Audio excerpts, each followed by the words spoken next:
Welcome back, children. I hope you watched the first video and you've got a hang of step one. I have also uploaded a short, quick MCQ.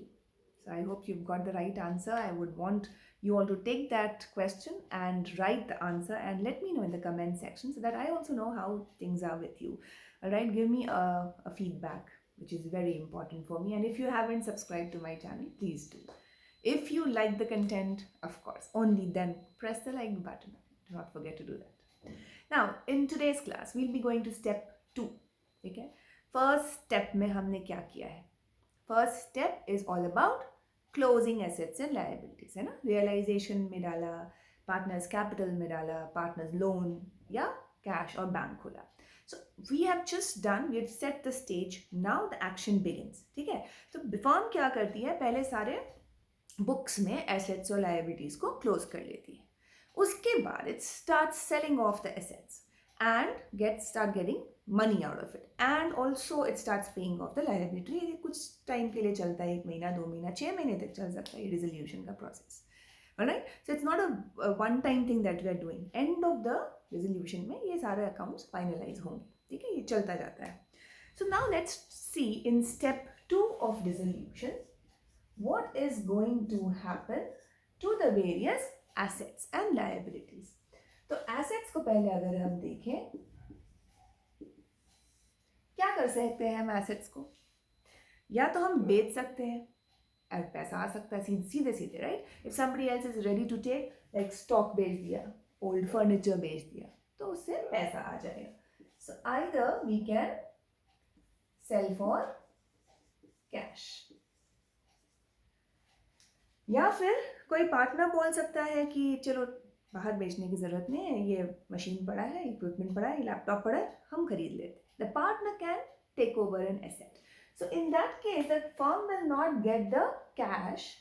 ये partner से हम settle कर लेंगे, partner के account से. So it can be taken by a partner, right, at whatever agreed value between the firm और partner. या फिर एक लायबिलिटी है और उसके अगेंस्ट हम एक एसेट को दे दें, जैसे कि क्रेडिटर को मुझे पैसे देने हैं, लायबिलिटी, एंड मेरे पास कुछ स्टॉक पड़ा हुआ है, तो मैं कुछ स्टॉक बेचकर क्रेडिटर को बोलूँगी भाई ये स्टॉक है, तुम इसको रख लो, मैं तुम्हें इतना पैसा नहीं दूंगी, इतना सेटल हो गया. तो जहाँ तक सेटल हो जाता है वो भी एक ऑप्शन है, giving away to settle a liability. तो ये 3 चीज कर सकते हैं. या तो हम सीधा बेच सकते हैं, कैश आ जाएगा, या पार्टनर ले लेता है तो पार्टनर से हम पैसे वसूल लेंगे, या फिर हम किसी लायबिलिटी को सेटल करने के लिए एक एसेट दे दिए. तो ये हो सकता है एसेट्स के साथ, और ये मेंशन रहेगा क्वेश्चन में कि करना क्या है. बट अगर क्वेश्चन इज साइलेंट, मतलब क्वेश्चन में कुछ नहीं बोला है, what to do with that particular asset. Asset दिख रहा है मुझे बैलेंस शीट में, लेकिन मुझे बोला नहीं गया है कि क्या करना है. ठीक है, तो इन that case the rule is,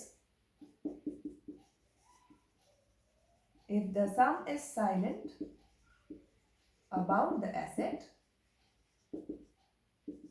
tangible assets अगर है, tangible assets मतलब machine, furniture, land, building, these are assumed to realize at book value.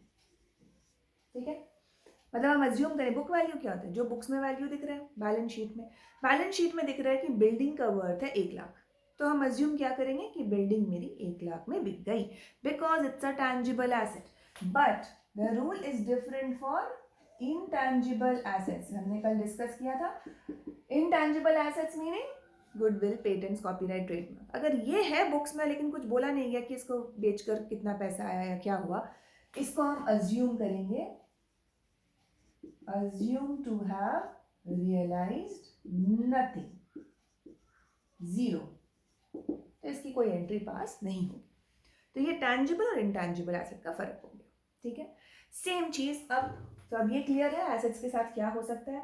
अब सेम चीज हम लायबिलिटी के लिए डिस्कस करते हैं.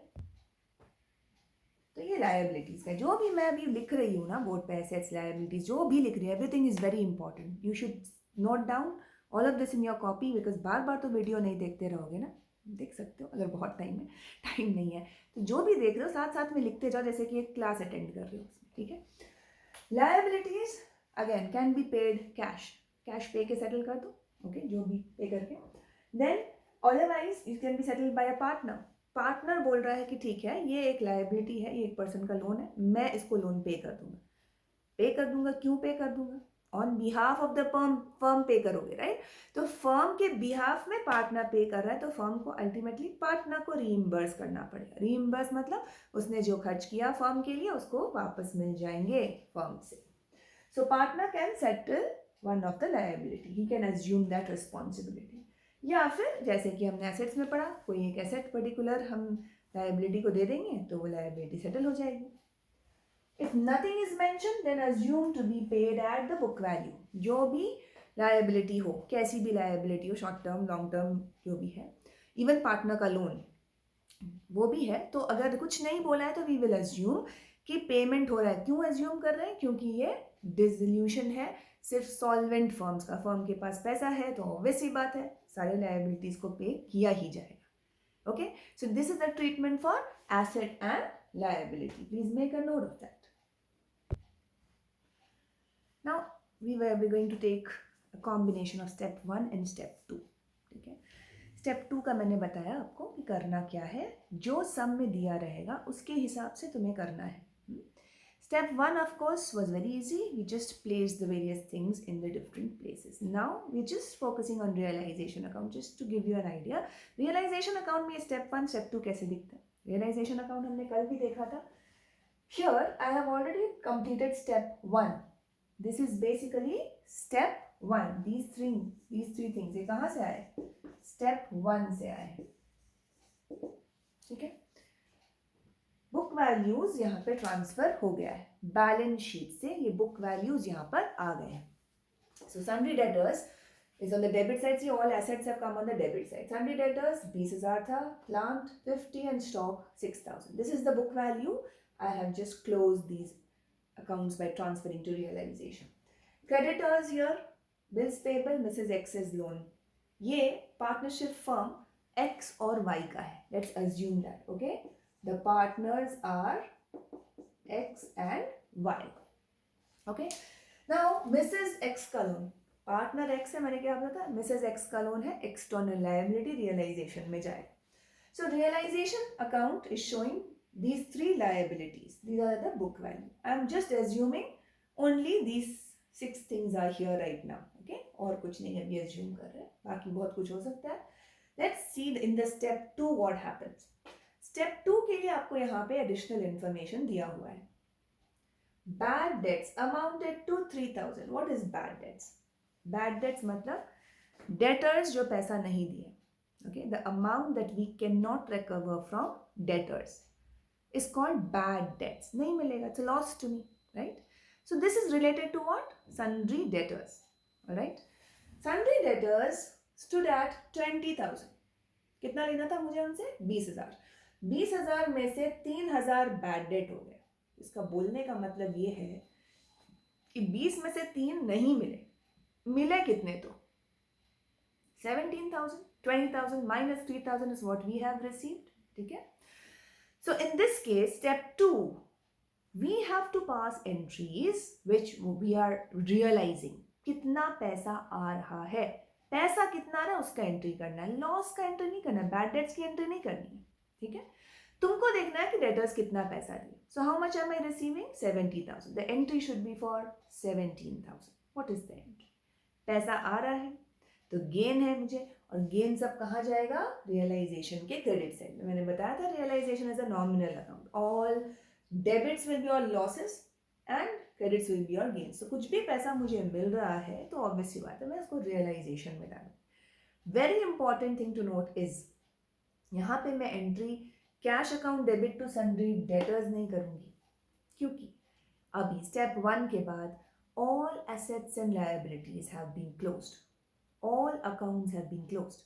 Now all entries that I pass, any entry that I pass has to use either realization account, partners capital account, or partners loan account, or cash or bank account. सिर्फ ये 4 account use कर सकते हैं step 2 में, और कुछ use नहीं कर सकते, बिकॉज ये सब क्लोज हो चुके हैं ऑलरेडी, ये अकाउंट्स है ही नहीं अब बुक्स में, so I can not be touching them again. So you to understand this. तो स्टेप 2 में जब डेटर्स हमें पे करेंगे, डेटर्स कहाँ क्लोज किए, इधर, तो उसके ऑपोजिट साइड यहाँ पर आ जाएगा by cash 17,000. This is what I am going to receive. ये स्टेप 2 का एंट्री हो गया. तो जैसे जैसे पैसा आते जाएगा, जो भी एसेट बेचकर वो यहां पर आएगा, by cash by cash by cash. Clear? Then partner Y took over plant at 55,000. I told you either we can sell off the asset for cash or a partner might take over an asset. तो partner take over करे तो partner से हम वापस लेंगे ना पैसा, उसका equivalent, right? So I debit partners capital account and credit realisation. देखो प्लांट यहाँ है, इसके ऑपोजिट साइड में ही आएगा. जो भी एसेट, चाहे वो पैसा मिल रहा हो चाहे पार्टनर ले रहा हो, आएगा क्रेडिट साइड ऑफ रियलाइजेशन में ही, by partner wise capital. Agreed value कितना था, 55. ये इंपॉर्टेंट है यहाँ, 55 था. कितने का plant, 50. You will have to put this amount agreed value here. The partner has agreed to take over the plant at 55, not 50. तो पार्टनर एसेट को बुक वैल्यू पे भी ले सकता है. कुछ नहीं बोला हुआ रहता, सिंपली बोला है Y is taking over the asset plant, तो हम 50,000 पे ही लेते. लेकिन बोला है 55 पे, तो 55. यहाँ पे फर्म का गेन है 5,000. देखो यहाँ 50 डेबिट है, यहाँ पे 55 क्रेडिट है, तो 5,000 का गेन हो गया. तो ऐसे ही ओवरऑल गेन पता चल जाएगा रियलाइजेशन अकाउंट. हर एक एसेट और हर एक लायबिलिटी का हमें अलग से नहीं निकालना पड़ेगा. Then here creditors allowed a discount of 1,000. Creditors allowed a discount of 1,000. Creditors को कितना पे करना था, 15,000. So they are allowing me a discount. Discount का एंट्री होगा या 14,000 पे करने का एंट्री होगा, बताओ. I told you second step is all about cash coming in, cash going out. कितना कैश आ रहा है, कितना कैश जा रहा है, वो देखना है मुझे. यहाँ गेन और लॉस नहीं कैलकुलेट करना है इंडिविजुअली, वो ओवरऑल हो जाएगा realisation. So I will have to pay my creditors 15,000 less 1,000 discount, 14,000. उसका एंट्री होगा. So 14,000 एंट्री होगा. क्रेडिटर्स किधर है, इधर ऑपोजिट साइड में आ जाओ. To cash 14,000 paid. All payments will come here. जो भी पैसा पे कर रहे हैं फर्म, वो यहाँ पर आएगा to cash to cash to cash. अब आ जाओ next. Partner X agreed to pay his wife's loan at 28,000. Partner X agreed to pay his wife's loan. ठीक है, X है, X की वाइफ का लोन है, तो X ने बोला मैं पे कर दूंगा, और वो भी कितने पे करूंगा, 28, 2,000 छोड़ दूंगा. तो फर्म X को कितना पे करेगा, इसको तो पे करना ही पड़ेगा 28,000, because he is agreed to pay his wife's loan at 28,000. Alright, so again that will also be here. There is also a payment the firm has to pay. Who will it pay? X. Mrs. X को नहीं पे करेंगे, X को पे करेंगे. So this will be credited to X's capital account. 28,000. All right. One more thing I'll give you information. Now see this. The last. All stocks were given in full settlement of bills payable. ये stock क्या है, यहाँ पर मेरा asset है. ठीक है, इसको हम दे रहे हैं किसके लिए, एक लायबिलिटी को सेटल करने के लिए. So this is an asset, this is the liability, और वर्ड क्या यूज किया गया है, full settlement. Let's see, stock का कितना वैल्यू था, 6,000. बिल्स पेएबल का कितना वैल्यू था, 7,000. तो 7,000 पे करना है, लेकिन 6,000 का स्टॉक दिया है. फुल सेटलमेंट बोल रहा है, मतलब क्या ये जो 1,000 और बाकी है, स्टॉक तो सिर्फ 6,000 का है. So this additional 1,000 do I have to pay, does the firm have to pay? No, it doesn't have to pay, because the word full settlement is used. Full settlement मतलब ये 7,000 का लायबिलिटी 6,000 का stock देके complete हो गया, it's gain for me. Okay, so now what will be the entry for this? क्या लिखूं यहाँ पर? No entry when an asset is given away to a liability to settle a liability in full settlement, तो up to the value of settlement कोई entry नहीं होगा, तो automatically इसका 1000 प्रॉफिट का इफेक्ट आ गया। तो इस एंट्री, इस इंफॉर्मेशन के हिसाब से बिल्स पेएबल को पे नहीं करना है, स्टॉक दे के सेटल हो गया है, और एसेट को बेचकर मुझे कुछ पैसा मिल नहीं रहा है, तो उसका भी कोई एंट्री नहीं होगा। तो स्टेप 2 में इसका कोई एंट्री नहीं होता है। Clear? So if these are the only things here, we'll be at the end of step 2, and अब हम डेबिट्स और क्रेडिट्स का टोटल फाइंड करके दोनों का डिफरेंस निकाल के प्रॉफिट और लॉस ऑन रियलाइजेशन फाइंड करेंगे, और इसको रियलाइजेशन अकाउंट को क्लोज करेंगे। इसका टोटल आ रहा है 1,34,000 क्रेडिट साइड का, और इधर का आ रहा है 1,18,000। तो जिस भी साइड का टोटल ज़्यादा है वो मेरा अकाउंट का टोटल होता है 1,34,000, और इनका डिफरेंस, ये डेबिट साइड का टोटल है 1,18,000, इन दोनों का डिफरेंस आएगा 16,000। तो यहाँ लिखेंगे जिस भी साइड में कम आता है टोटल, उसको बैलेंसिंग फिगर वहाँ लिखते हैं। ठीक है, this is the ledger concept, this is for the ones who are not too good with ledger. इसका टोटल ज़्यादा है इसलिए इधर से माइनस करेंगे, इसको डिफरेंस निकालेंगे 16,000। ये 16,000 क्या है? The difference in realization will be either profit or loss. If the credit side is more than the debit side, it's a gain. Credit मेरा gain होता है, so credit side ज़्यादा है तो ये gain है। ये gain किसका है? सारे partners का। So this will be put to partners capital account. कौन कौन पार्टनर है? X और Y। यहाँ प्रॉफिट शेयरिंग रेशियो नहीं दिया है, किस हिसाब से ये 16,000 प्रॉफिट शेयर करें? Not given, so it will be equal. Okay, so equal 8,000 for him, 8,000 for X and Y. This is how we will close the realization account. ठीक है, तो ये अभी बहुत बेसिक सा मैंने स्टेप 2 बताया है, रियलाइजेशन पे इफेक्ट बताया है इसका। ठीक है, रियलाइजेशन अकाउंट में ध्यान से देखना है। ये स्टेप 1 में सारे एसेट्स यहाँ आ गए, और स्टेप 2 में सारे पेमेंट सेटलमेंट यहाँ पर आ गए।